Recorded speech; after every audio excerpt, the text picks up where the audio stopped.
Cherokee Randolph, and I'm going to be taking you through the 3-octave F major and D minor scales for viola, all state auditions in the fall of 2020.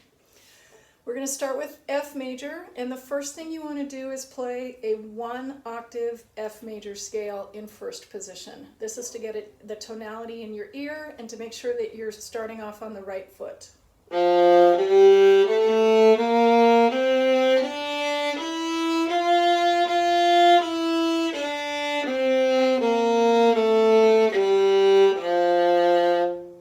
You can play it in third position, you can play it in second position, you can play it in first position, you can do all of those positions, but make sure that you understand where your half steps are and what it's supposed to sound like.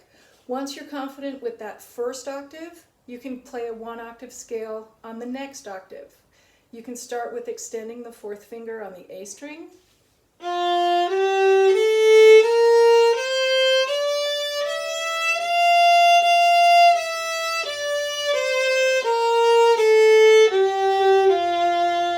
Okay, you can play it with a shift.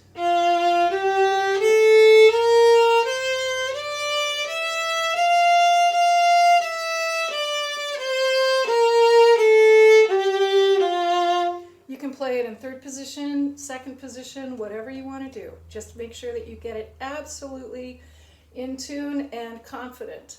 Then you can play the 2-octave in first position.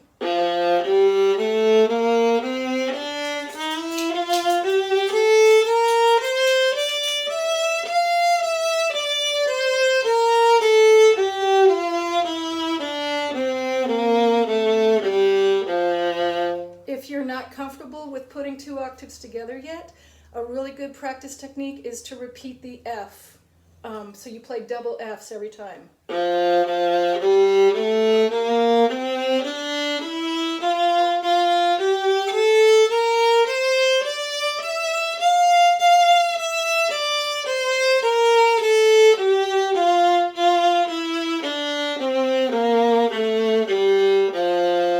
This will help you shape the octaves and make sure that you're going to end on the right note.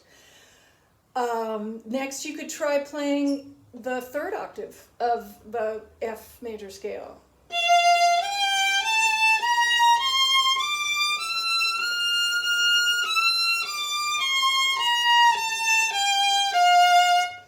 You would practice that until it's absolutely in tune. Then you can put the top 2 octaves together.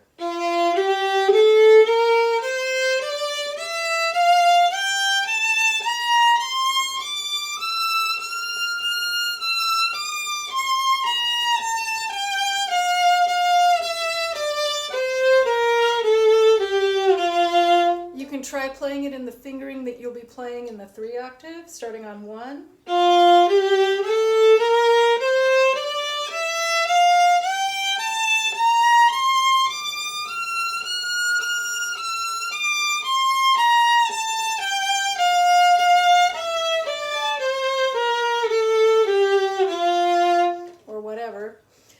Just get it to where you can play those 2-octave scales really, really well. And then finally, you're going to want to do the 3-octave scale. It's important that you have a fingering. It doesn't matter what fingering it is, but you want a fingering that you practice all the time so that when you do make a mistake, it's easier to correct. Paradoxically, if you don't have a fingering, it's harder to save yourself. So I use I think it's the Galamian fingering where you start on 2nd finger F on the C string.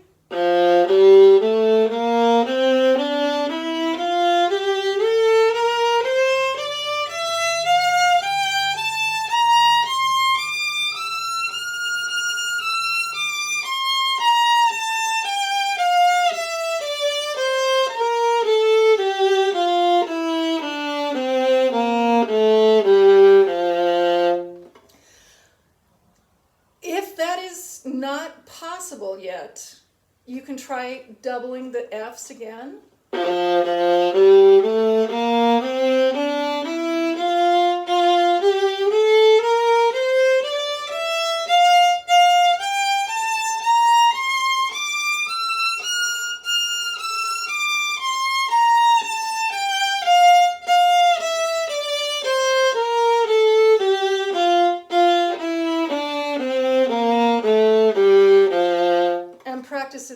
until you're comfortable with that. The other thing, one of the problems we have is coming down on the shifts. The shifts down are often awkward, so I like to frame the shifts. So I would start up here.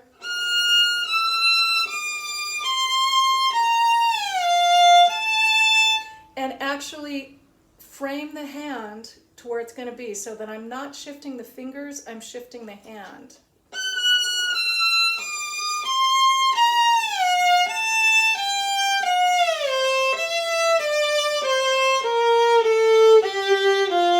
And that adds a stability to the downward shifts that you don't have if you're just doing that. Keep your fingers down as much as possible so you play in tune. Practice slowly. Start with 4 beats to the note.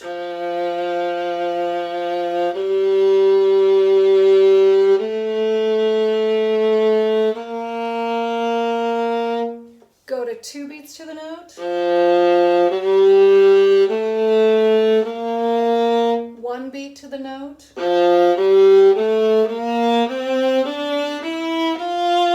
You can do slurring 2. You can add a turnaround to help with bowing. If you are taking the audition, don't do the turnaround on your tape because it takes time and you want more time for your solo. So now we'll move on to the D minor scale. It's same key signature, a little bit different because of that melodic minor thing that makes it really confusing. So here's where it's super, super important to get the first octave absolutely accurate.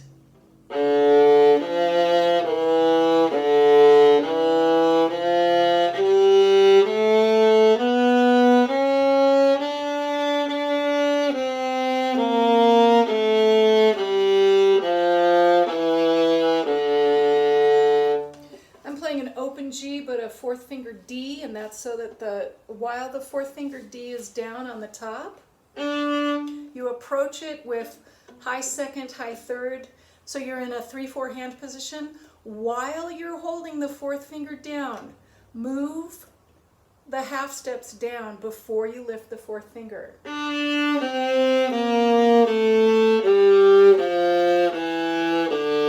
So that the hand position is in place. Do not try to wing it and change the fingers after you've started playing them, because then you get what I call the middle school schmear. Not good. So go from, change the fingers before you start playing the notes. And if you need to practice it slowly, practice it slowly.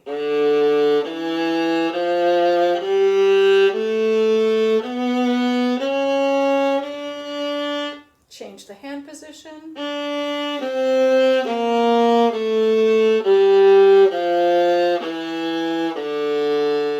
And then play the scale down. So when you can get that first octave absolutely in tune, do the same thing we did on the F major scale. Play the 2nd octave. I would start in first position.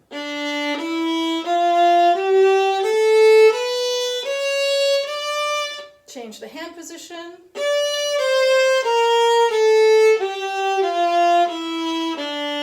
Get to where you can play it fluently.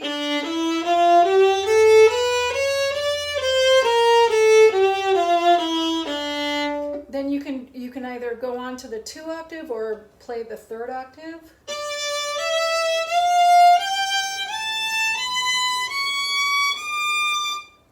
Change the hand position.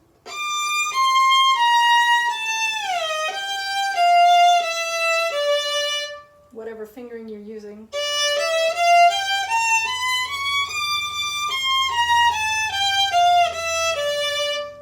Practice that 3rd octave by itself, isolate it, get it absolutely in tune, and then start putting the 2 octaves together.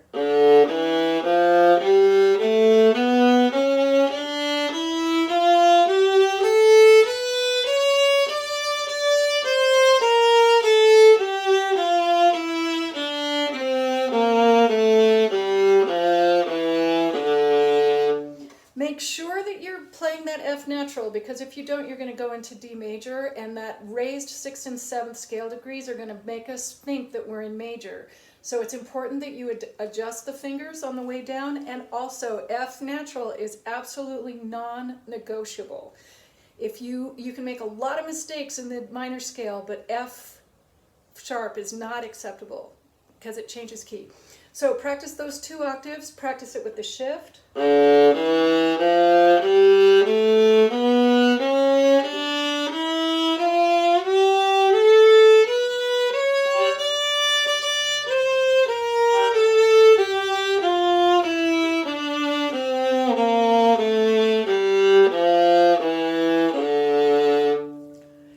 do the 2nd octave, and you can start on open D.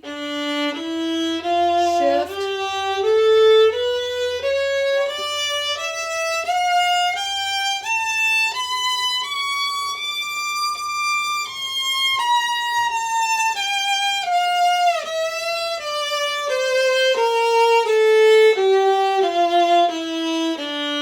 So if I were taking the audition, I'd have to practice that one a lot, right? Because it's a little bit weird.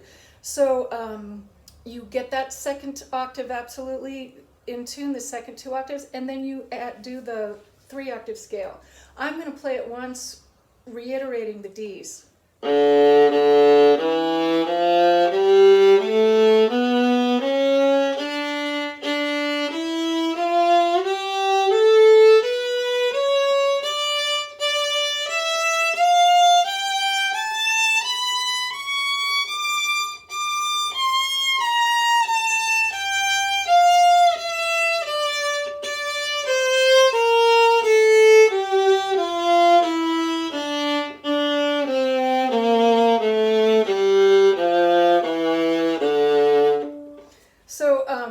That helps, especially in the minor scale, that playing the D twice really helps frame the octaves. The shift from the F natural to the E natural on the A string when you're coming down, that is a very difficult shift. If you can't do that, don't worry about it. Add an extra shift on the way down and make it clean. No matter how you practice the shifts, it's important to isolate them and get them absolutely smooth. So